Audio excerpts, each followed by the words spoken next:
Good morning readers. I, Harish Budhu, warmly welcome you to my channel.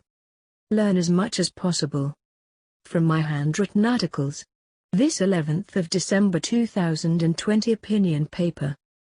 The political culture of fear, threats, blackmail, baksheesh, backstabbing, corruption etc. rampant more than ever. The Ameenah Gurib Fakim presidency was a shame. Where is the report, Mr. Chief Justice? Sorry, we have to start on a negative note today. The 10th December, that is yesterday's article, could not be posted because of Facebook internet problems. And that from 6 p.m. yesterday till 10:20 a.m. this morning. The administrators should have tried some 10 times. We are sorry. No surprise that we were more affected than many of you. Because each article is of symbolic importance. It represents our love, efforts, energy, care and feelings. We prize it, just as a mother looks after her baby. Such is the umbilical cord tying us to it. B. Students' Corner. 1. There were 15 English expressions highlighted and 16 British Broadcasting Corporation and Longman Dictionary quotes in the 10th December article posted this morning. 2. Let us now discover 13 more British Broadcasting Corporation and Longman Dictionary phrases. Was convicted of desecrating the national flag. The move can have a chilling impact on press freedom. The decision was politically motivated. The vaccine has been endorsed by a key panel of American experts. It is a key step towards the approval of the vaccine. It offers hope for beating the virus. It is the beginning of the end of the corona pandemic. The COVID-19 has resulted in the biggest carbon dioxide drop for decades. It gives fresh impetus to the stagnating economy. The vaccine's efficacy rate is 95%. The number of coronavirus patients continues to surge to reach an all-time high. To maintain public confidence in the vaccination process. The high-profile showdown. C. It takes guts to denounce corruption and the high-ranking lawbreakers. 4. In the wake of the death of Subramanian Kistan, against a backdrop of quick and easy money and revenge, now consider but a few of my own personal encounters with the mafia, and keeping in mind that we have often written on them plus they have no sequence of importance. 1. It all started soon after the 1976 general election. It was only then that I knew the dirty and ugly, nay, risky side of politics. We will not name the villains who are dead. It was hell when I had refused to resign my seat, to be bought over and what not. Bouncers were unleashed. But I never bowed down or cowed into submission. The press witnessed how I was hounded at the very seat of the Labour Party. In these dark hours, I learned not to be afraid of anybody, except of myself. And to fight my way and my battles to the death all alone. Those days of doom and gloom strengthened my resolve forever. You die only once.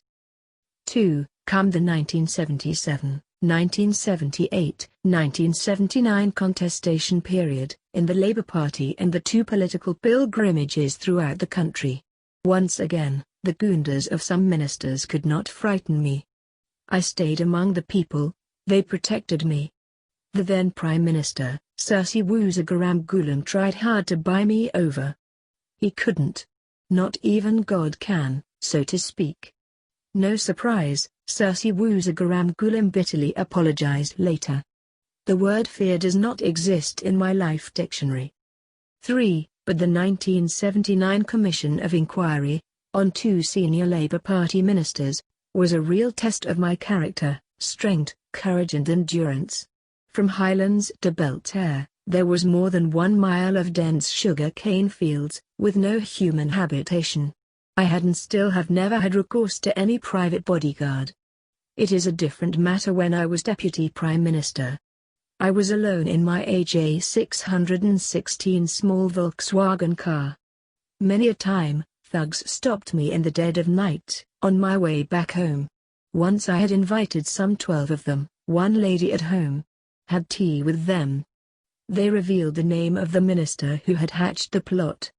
But the two other senior-most ministers, who had elected to run away from the Supreme Court, were indeed more dangerous.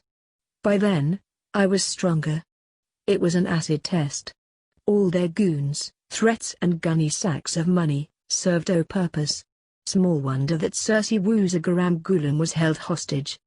For, truth be told, all the above-mentioned Labour Party fear culture pales into significance in comparison with that of Anirudh Jugnauth, Vishnu Lakshmi Naidu and Dr. Dinesh Ramjatan.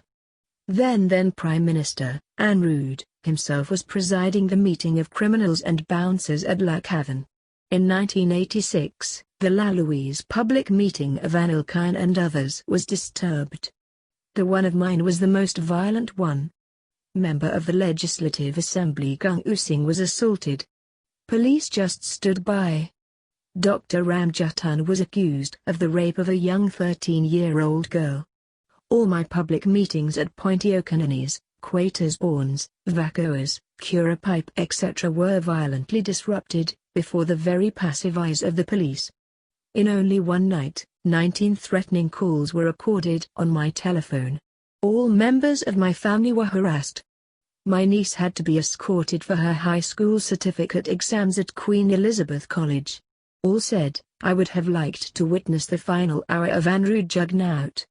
In 1991, 4 years after the rape of the 13-year-old girl, the same Anirudh Jugnauth stated under oath, at the Commission of Inquiry, that he had stopped the Commissioner of Police from arresting Dr. Ramjatan. Oh, just think of the 2014 Gandia cassette. 5. Come the 1993 500 rupees and 20 rupees currency notes bearing the photos of Anirudh and his wife.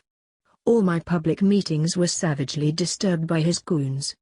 He publicly threatened to kill me. I was instrumental in withdrawing both bank notes. Fearlessly so. To be continued. Keep reading, keep learning. Like and subscribe for more thrilling articles. Thank you for watching.